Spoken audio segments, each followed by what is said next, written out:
제15장.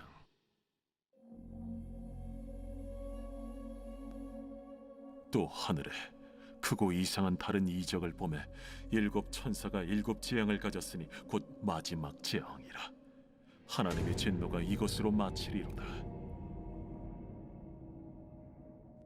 또 내가 보니 불이 섞인 유리바다 같은 것이 있고 짐승과 그의 우상과 그의 이름의 수를 이기고 벗어난 자들이 유리바닷가에 서서 하나님의 검은고를 가지고 하나님의 종 모세의 노래 어린 양의 노래를 불러 이르되, 주 하나님 곧 전능하신 이시여, 하시는 일이 크고 놀라우시도다. 만국의 왕이시여, 주의 길이 의롭고 참되시도다. 주여, 누가 주의 이름을 두려워하지 아니하며 영화롭게 하지 아니하오리까? 오직 주만 거룩하시니이다. 주의 의로우신 일이 나타났음에 만국이 와서 주께 경배하리이다. 또 2일 후에 내가 보니 하늘의 증거 장막의 성전이 열리며 일곱 재앙을 가진 일곱 천사가 성전으로부터 나와 맑고 빛난 세마 보옷을 입고 가슴에 금띠를 띠고 내 생물 중 하나가 영원토록 살아계신 하나님의 진노를 가득히 담은 금 대접 일곱을 그 일곱 천사들에게 주니, 하나님의 영광과 능력으로 말미암아 성전에 연기가 가득 차매 일곱 천사의 일곱 재앙이 마치기까지는 성전에 능히 들어갈 자가 없더라.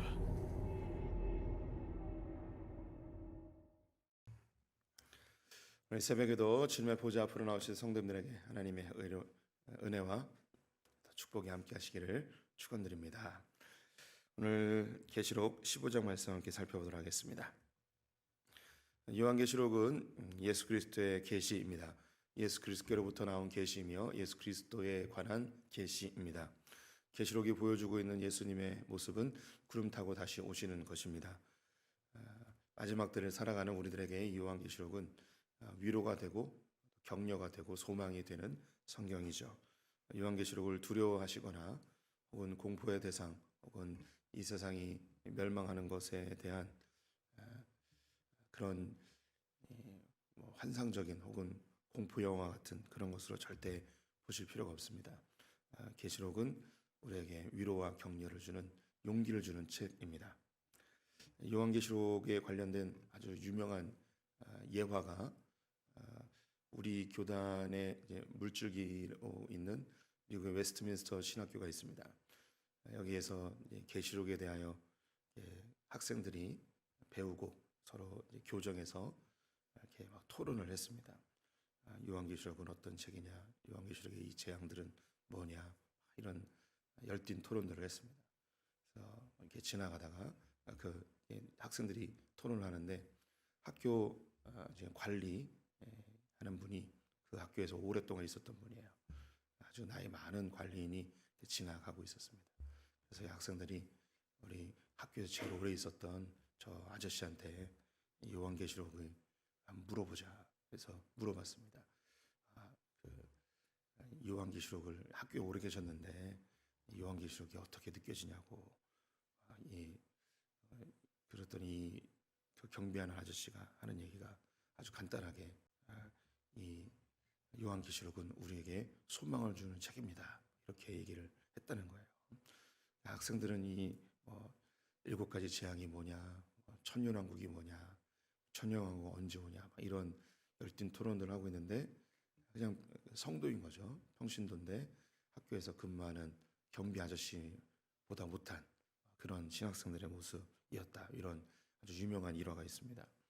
우리 성도님들이 요한계시록을 보면서 한 가지 기억하실 거, 주님 다시 오신다. 그래서 우리는 절대 두려워하지 말고 우리가 믿고 있는 거가 이게 절대 헛된 것이 아니다. 어떠한 시련과 환난이 와도 믿음 잘 지키자. 이것만 요한계시록을 통해서 얻어내시면 됩니다.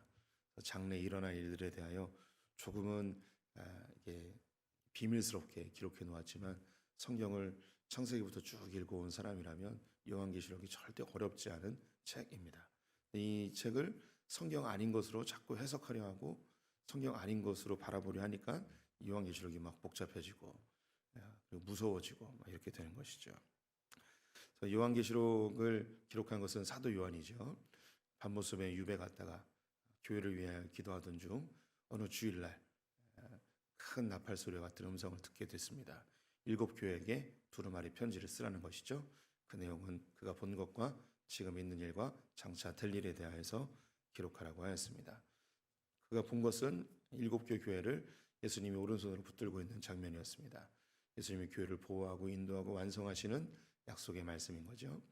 또 7교회의 모습은 역사 속에 있는 모든 교회와 또 모든 지역교회 그리고 우리 성도님들의 신앙의 모습입니다. 공통점은 하나같이 다 부족한 교회라는 것이죠. 장차 될 일은 이 7개의 교회가 어떻게 아름다운 하늘의 멋진 교회로 완성되는가를 보여줍니다. 슬퍼하던 사도 요한을 천국의 잔치에 초대하여서 완성된 교회의 모습을 보여주죠. 어떻게 이 형편없는 교회가 아름다운 교회로 완성될 것인가? 그것은 하나님이 갖고 계신 두루마리의 그 비밀이 담겨 있었습니다. 예수님께서 이 두루마리를 취하여 7가지의 인을 떼고 그 두루마리를 펴서 사도 요한에게 보여주죠. 그 두루마리에 있었던 내용이 바로 인의 재앙, 나팔 재앙, 대접 재앙입니다. 우리가 흔히 이야기하는 그 7년 환란이라고 표현되는 그런 것이죠. 우리 성도님들 지금까지 우리가 요한계시록을 쭉 봤습니다. 그런데 한 번도 7년 환란이라는 단어가 나오지 않았습니다. 7년 환란은 성경에서 도출된 단어가 아니에요. 이제 신학자들이 사람들이 만들어낸 단어입니다. 그래서 이 환란들 7가지의 환란들을 통해서 교회가 연단되어지고 정결기회되어지고 성숙하고 완성되어집니다. 이것은 한때에 일어나는 것이 아니고 예수님이 승천하시고 교회가 시작됨부터 교회가 완성되는 때까지, 즉 주님 다시 오실 때까지 이 7가지의 재앙은 계속 진행되어집니다. 기본 세트로 전쟁, 기근, 질병, 거짓 선지자의 환란이 역사 속에 계속되어집니다. 그리고 주님이 오시는 때가 되면 이것이 더 강력하게 그리고 더 빈번하게 그리고 더 이 교회에게 위협을 가하며 이것이 나타나게 될 것입니다.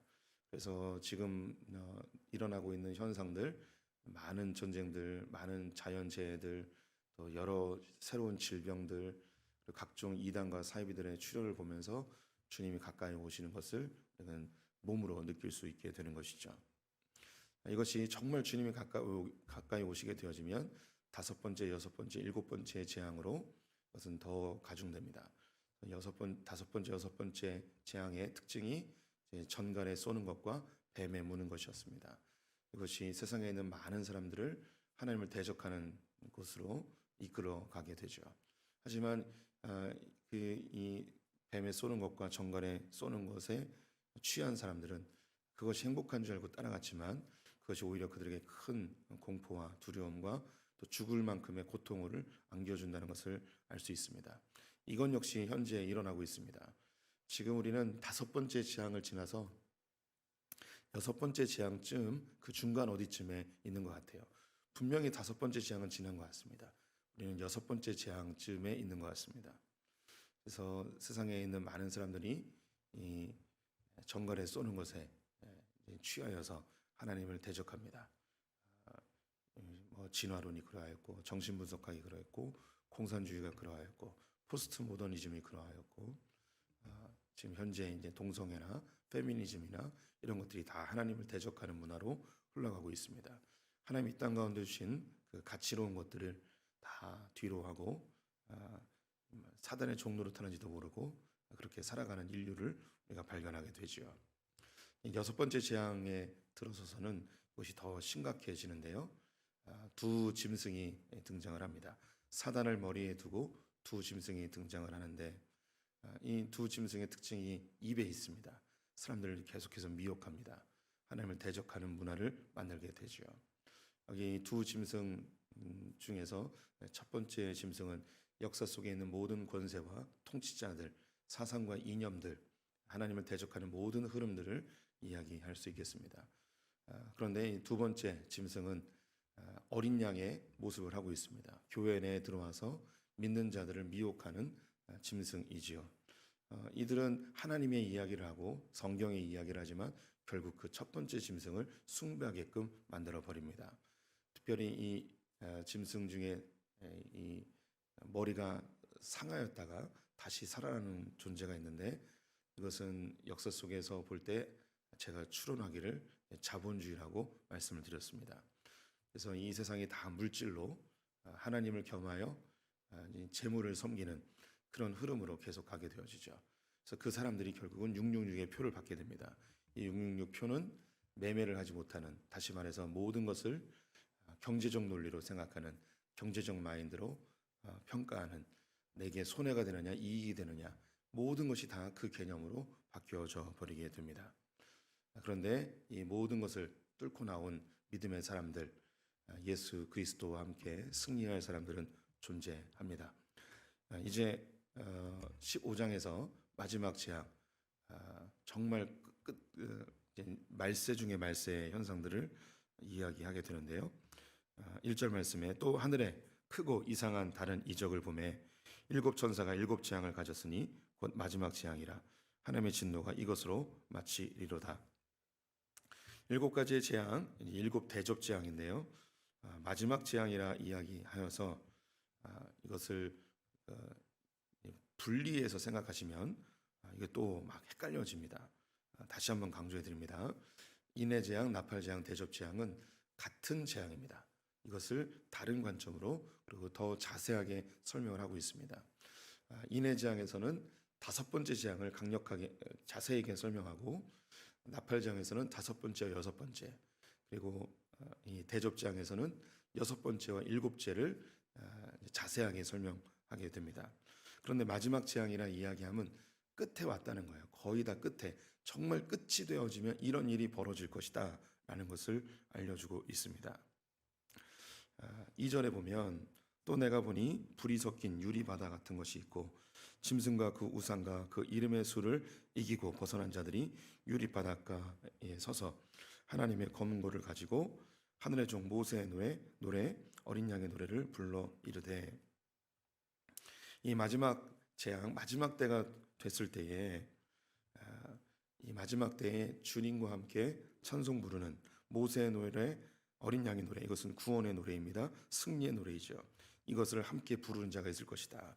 마지막 재앙의 때에 이 세상이 심판받고 하나님의 진노가 이 땅 가운데 다 임하여졌을 때 승리의 노래를 부르는 자가 있는데, 그들이 누구인가?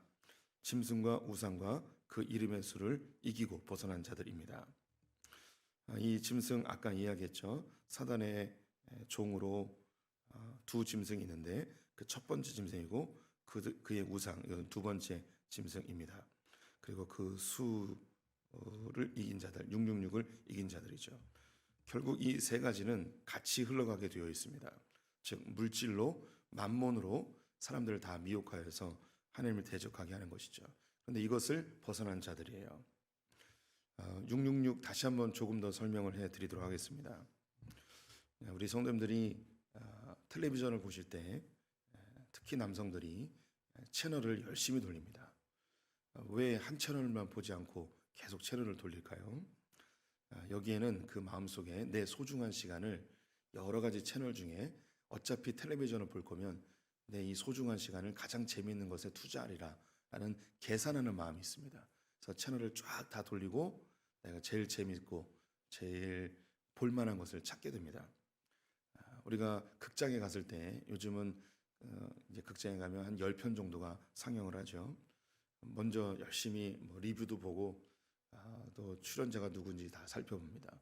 그리고 한 영화를 선택해서 보죠. 왜 그렇게 볼까요? 그것은 내 소중한 시간과 재정을 드릴 때에 가장 좋은 재미난 영화를 보고 싶어하는 우리의 마음속에 계산하는 마음이 있습니다. 옛날에는 영화관에 가면 영화가 한 편밖에 없었죠. 그냥 그것만 보는 거예요. 선택할 여지가 없었습니다. 텔레비전도 채널이 3개밖에 없었을 때는 그 중에 하나를 보는 거예요. 우리가 이 세상이 풍요로워지면 우리의 삶이 더 행복해질 것 같은데 더 계산하게 됩니다. 그래서 우리의 생각이 끊임없이 이 경제적 마인드, 계산하는 마음으로 바뀌어져요. 이것이 666의 특징입니다. 모든 걸 다 경제적 논리로 생각을 하는 거예요. 관계도 그러합니다. 결혼도 그러합니다. 결혼의 가장 중요한 조건이 바로 이 경제적 마인드예요. 저 사람하고 결혼해서 내게 이익이 될 것인가, 손해가 될 것인가. 나에게 가장 최고의 이익이 될 수 있는 사람과 결혼을 하게 되죠. 그 외의 조건은 필요 없습니다. 옛날에 우리의 사랑 뭐 이런 거 다 없어졌습니다. 심지어 믿음의 사람들도 믿음 보지 않고 또 계산하게 되는 우리의 모습을 보게 되죠. 저도 예외가 되는가? 절대 그렇지 않습니다.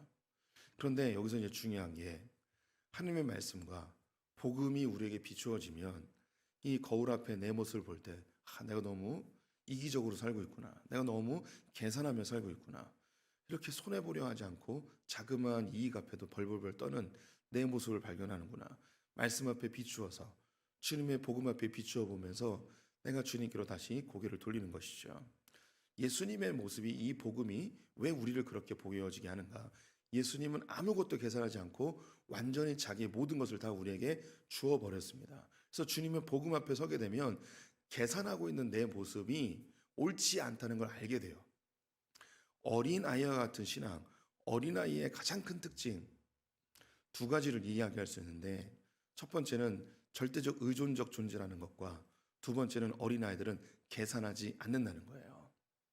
애들은 놀 때 저 아이가 내게 이익이 될 것인지 아닐 것인지 생각하지 않습니다. 그냥 놉니다. 싸우기도 하죠. 내가 먼저 용서를 구하면 내가 손해인가 이익인가 이거 계산하지 않아요. 그냥 그 다음날 또 놀죠. 어린아이들은 계산하지 않아요. 10,000원짜리와 50,000원짜리를 줬을 때 애들은 분간을 못해요. 그냥 자기와 가까운 것 혹은 자기가 좋아하는 색깔을 취하죠.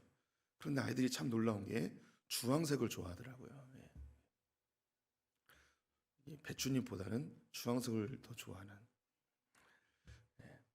농담을 좀 섞었는데 새벽에 죄송합니다.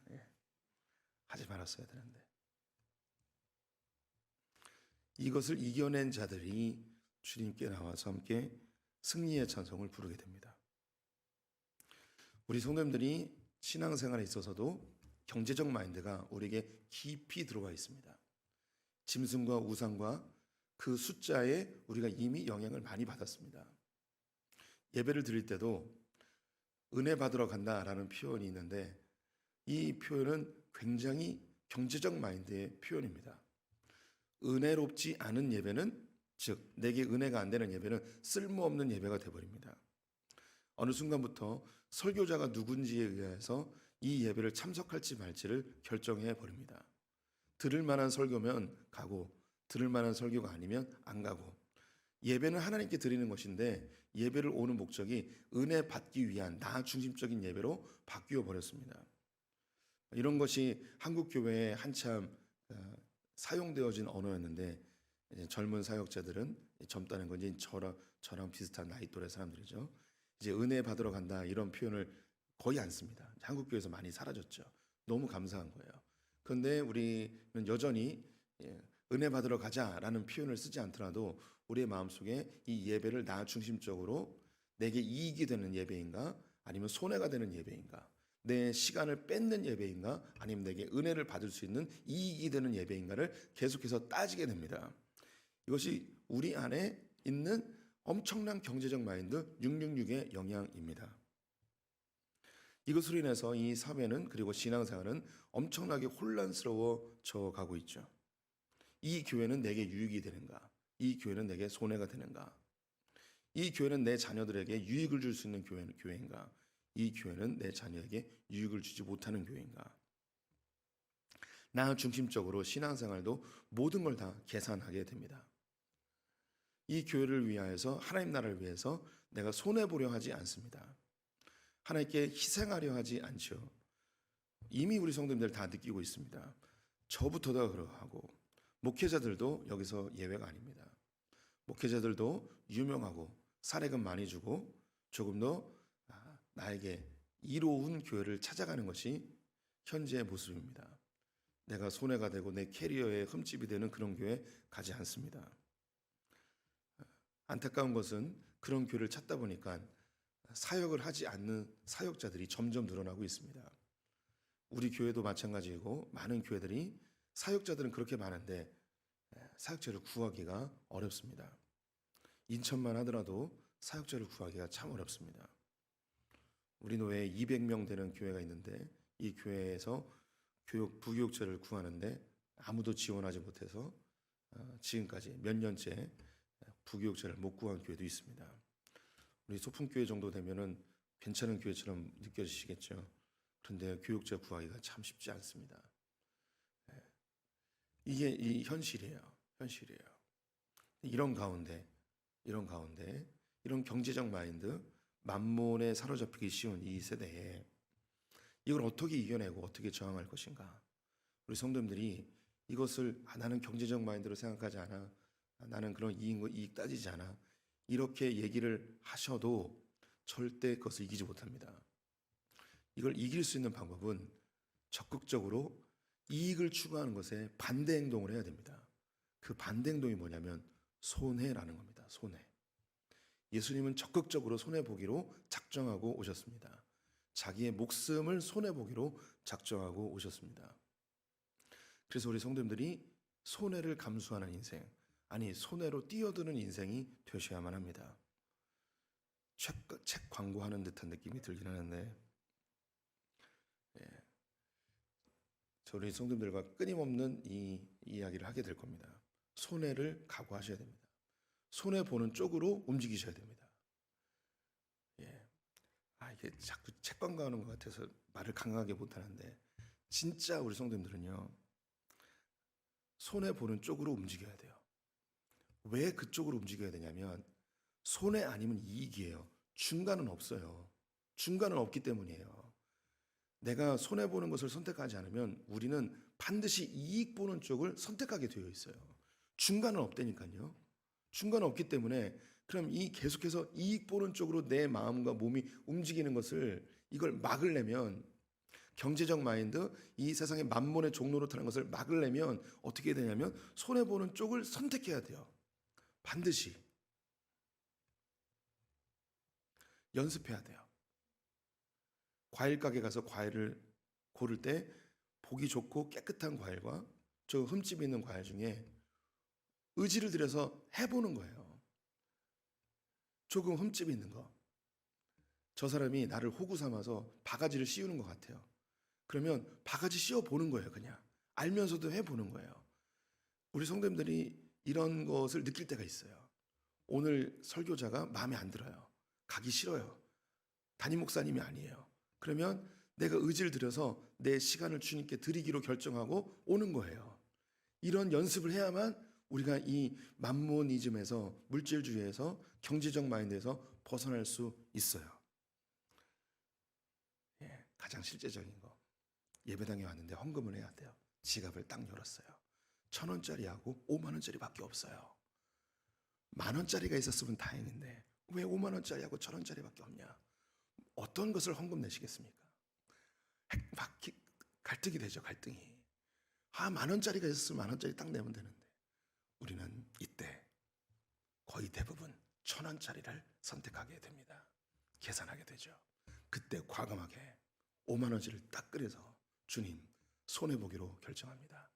5만원짜리에 키스 딱 하고 주님 받으세요 하고 내버리는 거죠. 그 다음부터는 교회 오기 전에 10,000원짜리가 있는지 없는지 꼭 확인한 다음에 오면 되는 거예요. 한 번 실수하지 두 번 실수하지 않거든요. 우리가 그래요. 이건 저의 이야기예요. 저의 이야기. 저의 이야기예요. 목사가 지갑을 열었는데 10,000원짜리가 없어서 그때 흔들리는 저를 보면서 5만원짜리를 꺼내서 키스 한번 하고 주님 받으십시오. 손해를 보기로 결정합니다. 이게 우리의 모습이에요. 이걸 이겨낸 자들이, 그래서 우리가 자기 이익 본다고 해서 주님 막 우리를 정죄하고 그러는 게 아니고, 제 메시지의 의도를 아실 겁니다. 우리의 마음속에 이걸 벗어나야 돼요. 물질에, 재정에, 자본에 매여 있는, 경제적 이익에 매여 있는 우리를 벗어나야 돼요. 하나님께서 모든 것을 다 우리가 의지하던 것, 이 땅의 모든 물질을 다 거품으로 만드시고 오직 믿음으로 사는 자들을 당당하게 서시게 할 것이라는 것이죠. 5절 말씀에 이 일 후에 내가 보니 하늘에 증거 장막의 성정이 열리며 7 지향을 가진 7 천사가 성전으로부터 나와 맑고 빛난 세마포 옷을 입고 가슴에 금띠를 띠고 내 생물 중에 하나가 영원토록 살아계신 하나님의 진노를 가득히 담은 금 대접 일곱을 그 일곱 천사들에게 주니 하면서 이제 일곱 대접의 재앙이 시작이 됩니다. 5절 말씀에 증거 장막의 성전, 이 증거 장막 신천지가 사용해서 함부로 이야기하지 못하게 되는데요. 증거 장막 이거 조금만 설명하고 설교를 마무리할게요. 증거라는 것은 성막의 법궤를 가르치는 말입니다. 증거 장막이라 함은 법궤가 있는 장막이라는 뜻입니다. 법궤에는 또 다른 세 가지의 이름이 있습니다. 법궤라는 이름과 언약궤라는 이름과 증거궤라는 이름을 갖고 있습니다. 법궤는 하나님의 말씀이 담겨 있다 해서 법궤라 이야기하고, 언약궤는 하나님의 언약의 상징이어서 언약궤라 이야기하고, 하나님이 임재함의 상징, 하나님이 함께 하신다는 증거라 해서 증거궤라고 이야기합니다. 그래서 증거 장막이라 함은 구약의 성막을 가르치는 것이고, 성전, 증거 장막의 성전, 솔로몬이 지은 성전이죠. 이것은 같은 말입니다. 그래서 하나님이 임재하시는 언약의 하나님의 말씀의 장막이며 성전 같은 말이에요. 여기서 이제 일곱 천사가 나와서 일곱 대접을 받고 재앙을 쏟아붓게 됩니다. 이 마지막 때에 일어나게 될 재앙, 이제 16장부터 18장까지 이게 여섯 번째 재앙, 마지막 주님 오시는 아마겟돈 전쟁, 그 마지막 주님이 오시기 전에 일어나게 될 엄청난 이 세상의 대혼란에 대해서 16장부터 18장까지 설명하게 됩니다. 이것이 일어나면 정말 끝인 거예요. 이것이 무엇인지 우리 다음 시간에 살펴보겠는데요. 근데 이 모든 것을 이 마지막 때 엄청난 혼란 속에서 이겨내는 자들이 있는데 그들이 누구냐? 짐승과 그 우상과 그 수를 이겨낸 자들, 믿음으로 사는 자들.